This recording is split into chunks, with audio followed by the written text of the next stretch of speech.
Il nous a rejoint sur ce plateau. Il s'agit de notre invité du jour, Monsieur Théophile Lago. Bienvenue à La Vie Autrement. Merci Lola de m'avoir invité. Le merci est à vous parce que vous avez accepté de nous partager quelques épisodes de votre adolescence. Je vous en prie. Alors, l'adolescence, on en parle très peu, pourtant on est tous passés par là. Nous avons investigué et nous avons rencontré un éducateur qui nous parle des ados de son école. Regardons. Je suis M. Konan Kofi Philippe, conseiller d'éducation, chargé des classes de terminale. Les constats que nous faisons sont à deux niveaux. Je prends le cas des jeunes filles. Aujourd'hui, l'adolescence est très mal gérée par les jeunes filles. Et cela se traduit dans leur langage, dans leur manière de s'habiller, dans leur comportement. Quant aux garçons, je crois que c'est s'affirmer par des jeux vraiment brutaux et puis s'exprimer par la force. Voilà. Donc c'est pour ça que je dis que le constat doit se faire à deux niveaux. Mais dans l'ensemble, il faut dire que le passage de l'enfance à l'adolescence vraiment est un passage vraiment difficile. C'est difficile parce que c'est à cette étape de la vie que nos enfants ont des comportements et si on ne fait pas attention, ce passage-là va se faire de manière très tumultueuse. Avec l'ouverture sur le monde par les canaux des TIC, la télévision, je dirais que leur curiosité les amène vraiment à vouloir vraiment chercher à découvrir toutes les facettes de la vie. Et c'est le passage de l'adolescence là qui est vraiment difficile. C'est pour ça que je disais tantôt, le personnel d'encadrement et les parents, nous devons faire corps pour que ce passage-là se fasse dans de bonnes conditions. Vous savez, en toute chose, il y a la communication, surtout la communication. Parce que si à la maison, tout part de la famille, si dans le cercle familial, l'environnement familial, les parents ne communiquent pas assez avec les enfants, les tabous dont on parle dans la société africaine, tout ça constitue une lourdeur dans l'éducation des enfants. Alors si on n'explique pas, on ne communique pas suffisamment avec les enfants sur certains sujets, je dirais même le problème c'est le sexe. Alors tout ça, il faut qu'on communique, on discute avec les enfants pour essayer de leur montrer le droit chemin. Merci Monsieur Konan Kofi pour vos analyses et surtout certaines précisions que vous avez apportées. Parce que justement sur ce plateau, je n'ai pas le sentiment de vivre d'avoir vécu du moins la même adolescence que vous. Hein. Moi, elle a été très calme. Donc, est-ce qu'il existe une différence entre les jeunes filles et les jeunes hommes? Oui, j'ai dit là même, oui, j'ai dit là et j'assume mes propos. J'ai dit là parce qu'aujourd'hui, la jeune fille, déjà même avoir une fille dans une famille, et les parents sont la dorlote. Les parents la dorlotent et elle n'a pas le même vécu que les garçons. La fille déjà même là, déjà quand il rentre dans une famille et puis il y a une fille là-bas, si elle c'est son papa et son maman bien sûr, et qu'il y a des garçons, tu vois la fille, elle est mise à part. Tu vois, dans sa chambre, on fait les peintures roses, des robes roses, donc des il y a poupées. plus de pression sur l'homme. Parce que l'homme, on le prépare. Parce qu'il a parlé de rapport de force pour les hommes. Oui. Est-ce que vous avez connu ça, Monsieur Lago? Tout à fait. Parce que moi, je me sentais beaucoup plus à l'aise avec les amis dehors. Donc, du coup, je passais plus de temps dehors. Et fatalement, ça causait beaucoup de problèmes avec les parents. Mais excuse-moi, et vous vivez avec votre papa et votre maman à la maison, les deux? Non, je vivais avec le petit frère à ma mère. D'accord, donc de votre cas... C'est ton oncle? Mon oncle, ouais. Et les parents, ils étaient où? Les parents, ils étaient à Daloa. D'accord. Donc vous avez eu cette éducation-là chez des membres de la famille et c'est là-bas que vous avez eu des problèmes? Oui, tout à fait. À Daloa là-bas? Non, à Abidjan. Tes parents étaient à Daloa et toi tu es venu, on t'a affecté à Abidjan. Voilà. Et Abidjan, ça a chauffé. Expliquez-nous un peu des épisodes de cette adolescence chez vos oncles. Bon, naturellement, moi je suis très observateur de ce qui se passe autour de moi. J'ai connu, on va dire, deux phases dans mon enfance. J'ai grandi, quand j'étais tout petit, avec un oncle qui était beaucoup plus généreux, beaucoup plus nanti. Et ensuite, je suis venu chez un autre oncle à Abidjan qui lui n'avait pas autant de moyens que l'autre et avec qui j'ai passé, on va dire, tout le reste de ma vie jusqu'à partir de la maison. Au niveau de Abidjan, on avait une rigueur, on va dire, religieuse qui régissait un peu tout notre comportement à la maison. Alors, comment j'observe un peu ce qu'on dit quand on va aux réunions religieuses et ce que les parents eux-mêmes développent comme comportement à la maison. C'est différent. Bon, moi, je suis devenu un peu rebelle. Donc, je compare, j'analyse et puis bon, ça fait que je me suis retrouvé à me retirer, rétracter sur moi-même. Et donc cette rébellion-là vous a poussé à faire quoi? Vous avez quitté la maison, vous avez fait quoi après? Au début, je passais beaucoup plus de temps à la maison jusqu'à ce qu'il y ait un clash qui m'a fait partir de la maison. Vous avez passé combien de temps en dehors de votre maison? Bon, c'était des fugues de 2-3 jours, et puis... C'était devenu une habitude? Plus ou moins. Et quelles étaient on va dire les sanctions qui vous attendaient quand vous reveniez? Bon, souvent, c'était la bastonnade. Et puis beaucoup Tu as un gros mot comme ça, on te frappe. La bastonnade, est-ce que c'est une solution, coach? Non. Je dirais même que c'est la pire des solutions parce qu'il faut toujours privilégier le dialogue. La communication est donc une solution. On va donc le voir à la rubrique solutions tout à l'heure. Mais avant cela, nous allons également savoir qu'est-ce qui se passe réellement dans la tête de nos jeunes. Et nous avons rencontré un docteur qui nous explique en images. Mon métier de psychologue clinicien, psychopathologue, psychothérapeute consiste à s'intéresser à l'individu dans sa globalité. Donc on va s'intéresser à l'individu, on va s'investir auprès de lui afin de le comprendre sa dynamique personnelle en termes de fonctionnement psychologique, fonctionnement psychique, relations sociales et aussi par rapport au cadre familial et tout. La tranche d'âge de notre clientèle, on va dire qu'on part de la petite enfance jusqu'à l'âge adulte en passant bien sûr par l'adolescence. L'adolescence, c'est une phase de transition. Transition dans le développement de l'individu. On passe de la période d'enfance, en passant par l'adolescence, pour arriver à la période adulte. La crise va intervenir dans l'adolescence parce que l'enfant a franchi un cap.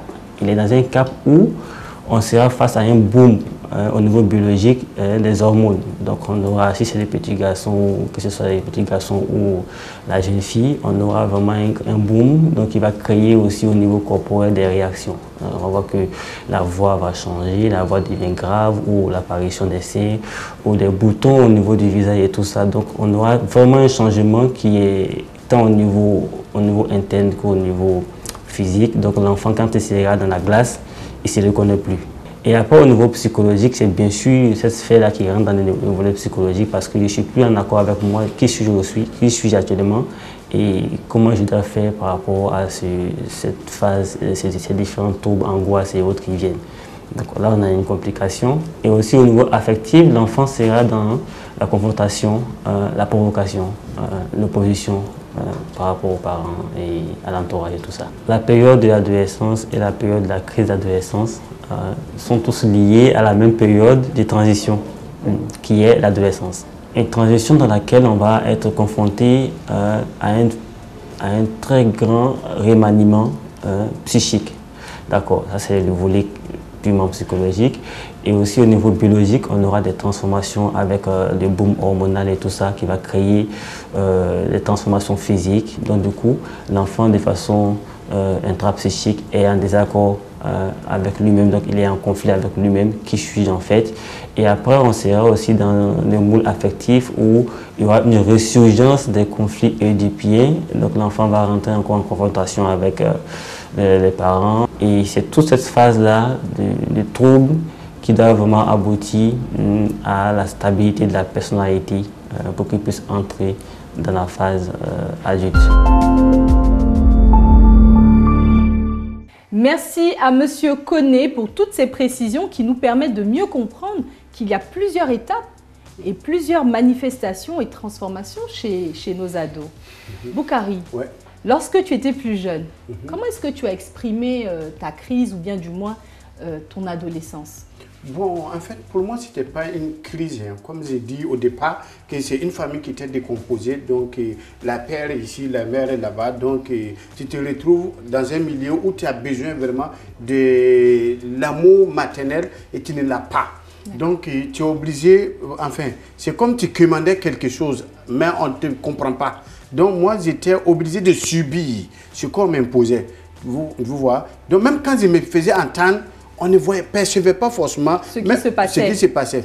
Même le métier que j'exerce, depuis le bas âge, à l'école, tout le monde me connaissait pour ça. Quand je viens matin comme ça, là, tout le monde ça troupe autour de moi. Mon père ne comprenait pas. Mais tu es venu faire école ou bien c'est banditisme. Là, la même temps, m'engage. C'est ça. Alors, Boukari, j'ai vraiment l'impression qu'avec du recul, quand on revoit notre adolescence, on a beaucoup gardé, on n'a pas forcément exprimé. Moi, c'est mon cas.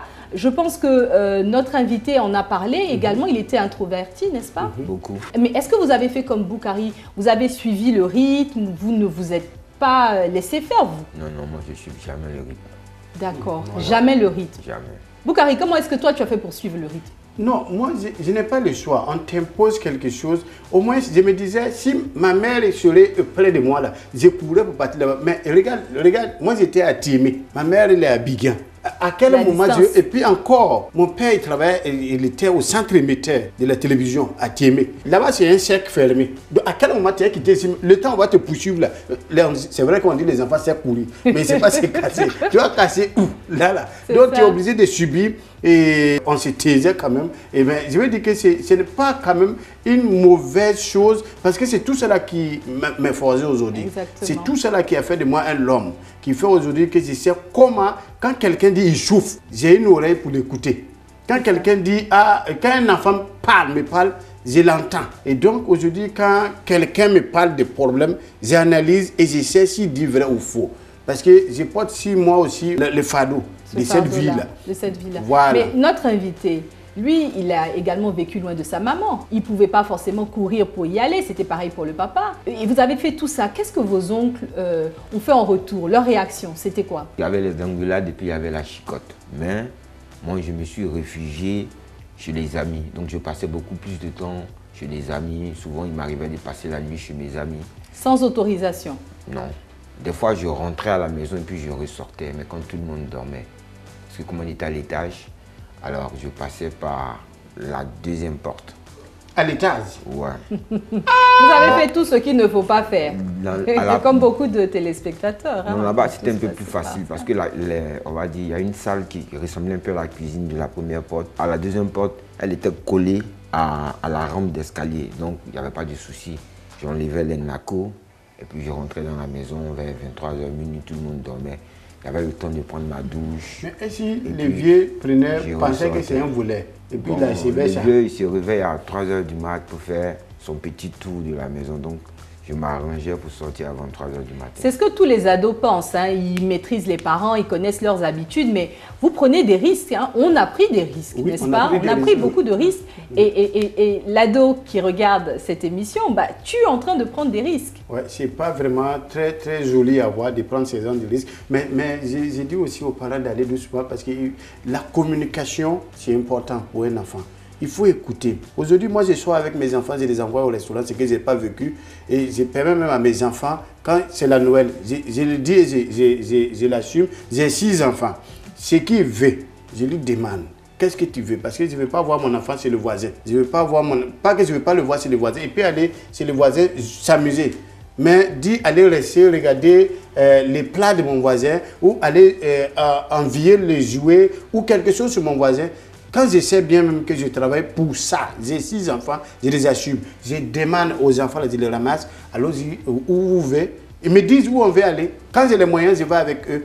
Ou bien quand je n'ai pas, je les promets. Tel jour on ira. Comme je n'ai pas le temps, tel jour on ira. Et arrivé là-bas, je fais asseoir mes enfants et je leur demande quel comportement que j'ai qui ne vous en plaît pas. C'est ça, donner la parole aux enfants, d'exprimer ce qu'ils vivent. Voilà, je ne les frappe pas. Je me dis qu'en voulant les frapper, je leur inculque une mauvaise habitude. Demain, ça va se répercuter si eux aussi les enfants. Ça va les endurcir. Voilà, ça va les endurcir et puis ils ne seront pas ouverts envers moi. S'ils ont des problèmes, ils se cassent. C'est ce que j'ai fait. Même quand c'est difficile, même quand je suis malade, pour expliquer à mon père que je suis malade, c'était compliqué. C'est ça. Même quand ça ne va même pas, je suis C'est obligé ça. de faire l'effort sur moi pour ne pas qu'on me corrige. Justement sur ce point-là, Monsieur Lago, vous avez parlé des bastonnades, vous avez parlé de tout ça. Comment ça s'est terminé, toute cette phase? On va dire le cas le plus tragique, ça a été l'occasion de m'envoyer au violon. Au violon? Oui, Vous êtes retrouvé au violon? au violon, Violent, c'est où? au commissariat, la prison du commissariat. Wow. Un enfant. Et qu'est-ce que vous Ouais, aviez quel j'avais âge? 14 ans. Et vous aviez fait quoi? Il était dur. En fait, moi Il était j'étais un carré, peu, c'est sérieux. j'étais un peu porté sur la danse, j'aimais beaucoup danser. Donc Vous aimiez c'était dans danser? la période du breakdance. Donc du coup, on avait des prestations très souvent les soirs, un peu partout à Abidjan. Donc ça faisait que j'étais pas très souvent à la maison. Et le vieux l'avait Attends, ton nom constaté. des shows, là, on t'appelait comment? Si vous me permettez, hein, dites-moi, Oui. pendant que vous êtes fait enfermer, c'était quoi votre ressenti vis-à-vis de vos parents? Il y avait beaucoup de déception, il y avait beaucoup de rage, il y avait beaucoup de colère. J'ai trouvé que c'était vraiment cruel de sa part d'avoir fait cela. Ça, c'était votre oncle. Hein? Ouais. Ok. Bon, Et enfin, votre père était au courant? Alors, mon père, lui, il sait rien de tout ça. Ok, mais Lui, Enfin, je ne suis c'est- pas trop proche de lui. c'est deux bandits qui C'est se ma demandent maman comme que ça. je vois souvent. Leur Au vécu. carré. ok, donc, et maintenant avec le recul et tout, comment vous vivez, comment vous analysez cette situation-là? Qu'est-ce que vous tirez comme enseignement maintenant que vous êtes une personne accomplie? Comment? Ben, je dis que j'ai eu beaucoup de chance parce que la volonté de l'oncle, c'était de m'emmener à la rue. Moi, ce qui m'a sauvé, c'est parce La que j'ai- volonté de votre oncle était de vous Ouais. amener à la rue. Franchement, je peux l'affirmer. Mais ce qui m'a sauvé, c'est mon penchant pour la propreté. Moi, je n'aimais pas rester un jour, 2 jours sans prendre de douche. Donc, ça fait que je passais mes journées avec les gosses de la rue. Mais le soir, je rentrais à la maison. Ou bien je rentrais chez un pote, quoi. Là où je pouvais avoir l'occasion de me prendre une douche. Et je pense que cette histoire nous laisse tous silencieux parce que Oui. on imagine hein, la souffrance de l'enfant qui n'a pas ses parents, on imagine toutes ces frustrations, aller en prison à 14 ans, est-ce que ça vous a laissé des séquelles? Beaucoup. Ça m'a laissé beaucoup de séquelles. En fait, je fais tout actuellement pour ne pas me retrouver dans une situation où je vais devoir être emmené en prison, quoi. Parce que je n'ai pas aimé l'ambiance, le décor, les odeurs. L'ambiance, Ok, ah oui, c'est donc- un faible mot. Hein. Donc, si je comprends bien, vous êtes en train de dire là que la situation qui était de vous emmener en prison, sinon de vous faire enfermer, aujourd'hui, fait en sorte que vous faites plus attention À vos gestes. à vos gestes, à vos vos actes, choix, à vos à vos décisions. choix pour ne pas Fréquentation. aller en prison, c'est Tout à ça? fait, tout à fait. J'ai une petite question pour M. Dago. C'est Dago, non? Lago, monsieur Lago. Oh, c'est pas loin. Lago. Ouais, on va arriver là. On a M. Dago, Laurent. M. Laurent, D'accord. est-ce que vous avez des enfants? Pas encore. D'accord. Mais je sais que c'est en route. Et C'est en route. on va en Ça va, parler ça, tout à les enfants ne l'heure. vont pas vous envoyer en prison, il faut faire. Et on va en parler tout à l'heure. Nous avons rencontré des ados et des pré-ados. Ils nous parlent de leur réalité, de leur vie et de leurs rêves. Suivons le prochain élément. Je suis Jean-Jacques Hamilton, j'ai 15 ans et je passe en terminale. Ma passion est le football. J'aime jouer au foot, mais la plupart de mon temps, je suis sur la PlayStation. Je m'appelle Kone Serena, j'ai 14 ans, je passe en seconde. Mes rêves sont de devenir musicienne ou astrophysicienne, mais je ne peux pas devenir musicienne parce que mes parents ne sont pas d'accord. Je m'appelle Assi Marie Epiphane, je passe en seconde, j'ai 15 ans. Le plus difficile dans ma position de français, c'est que je ne me fais pas écouter par les grandes personnes. Quand je parle, ils ne m'écoutent pas toujours, c'est pas tout ce que je dis qu'ils prennent en considération. J'aimerais me lancer dans l'animation, faire des dessins animés. Je m'appelle Amira Sissé, j'ai 13 ans et je suis en 4e. J'ai de bonnes relations avec mes parents. On se parle beaucoup, on fait beaucoup de choses ensemble. On sort beaucoup, avec mon frère aussi. J'ai de bonnes relations avec mes amis. On se voit beaucoup également, que ce soit à l'école ou en dehors. On se regroupe chez l'une d'entre nous. J'aime la médecine, j'aimerais sauver des vies aussi. J'aimerais devenir médecin. Bonsoir, moi c'est Oudé Brian, j'ai 18 ans et je suis un élève de terminale. Mes passions, j'aime bien souvent jouer de la musique, ou bien lire des mangas, ou bien même écouter de la musique aussi, ou dessiner, et faire de la pâtisserie aussi. La plus grande partie de mon temps, je la consacre à faire de la musique. Plus tard, j'aimerais bien travailler dans tout ce qui est en rapport avec l'économie, peut-être l'économie de développement ou bien la microéconomie ou la macroéconomie. Je m'appelle Nguesson Bérénice, j'ai 17 ans, je suis aux classes de terminale. Mon rêve, c'est d'être architecte. J'ai choisi ce métier parce que je rêve vraiment d'être une femme indépendante. Je ne veux vraiment pas défendre des gens. Je suis Abbé Lucette Emmanuel Tara. Je viens d'avoir le bac, donc bachelière, et j'ai 18 ans. Le plus dur au quotidien de ma vie d'adolescente, c'est vraiment d'avoir des heures déterminées. Par exemple, sortir à 16 h et rentrer à 19 h. En tant qu'ado, c'est vraiment chiant d'avoir les parents tout le temps là, à te surveiller et tout. Mon rêve, c'est d'être journaliste parce que j'aime tout ce qui fait partie des informations, apporter son aide dans quelque chose, informer la population et tout. Je m'appelle Diallo Henri-Georges, j'ai 19 ans et je viens d'avoir le bac. Alors en ce qui concerne amis et parents, je pense que c'est un peu général, tout le monde y passe par là, c'est des hauts, des bas. On a souvent affaire à des conflits. Et au fur et à mesure, les choses évoluent, les choses s'arrangent. Parfois, en ce qui concerne des amis, il y a des moments où on a certaines relations qui ne tiennent plus. Mais quand on est avec notre famille, on sait qu'on ne la choisit pas. Et du coup, à tout moment, le problème finit par se régler. Alors moi, j'aimerais bien travailler dans le cinéma, précisément m'occuper de la structure du scénario, parce que je remarque que écrire des histoires, ça demande de la créativité. Et j'ai l'habitude, quand je regarde un film, j'ai l'habitude de sentir une vibration et puis ça m'inspire à l'idée de vouloir en faire aussi. Nous remercions ce centre de loisirs et de coaching. Écoutez, ces jeunes, c'est juste inspirant quand on entend toutes ces ambitions. Et surtout quand tu es parent. Quand tu es parent, oui. Moi, ce qui m'a quand même un peu peiné, c'est cette petite jeune fille qui disait à un moment donné qu'elle voulait être musicienne, mais elle ne pourra pas parce que ses parents ne veulent pas. Coach, ça vous arrive fréquemment de recevoir comme ça des parents et leurs enfants un peu en conflit sur les choix de carrière? Régulièrement. Et ce que nous proposons en général, c'est un consensus. Permettre à la demoiselle d'aller à l'école, mais en même temps avoir pour loisir la musique. Donc vous allez voir, au fur et à mesure, pendant qu'elles sont en train d'atteindre l'âge de la majorité, elle pourra faire le meilleur choix pour elle. Mais actuellement, elle a forcément besoin et obligatoirement besoin de l'appui de ses parents. Mais est-ce que tous les parents arrivent à faire ce constat-là, à comprendre que l'enfant en a besoin pour son développement? Et voyez, lorsque le parent ne comprend pas, on a forcément après un adolescent qui va faire des choses à sa guise. Et est-ce que ce que l'adolescent fait à sa guise est forcément bon ou bénéfique pour lui?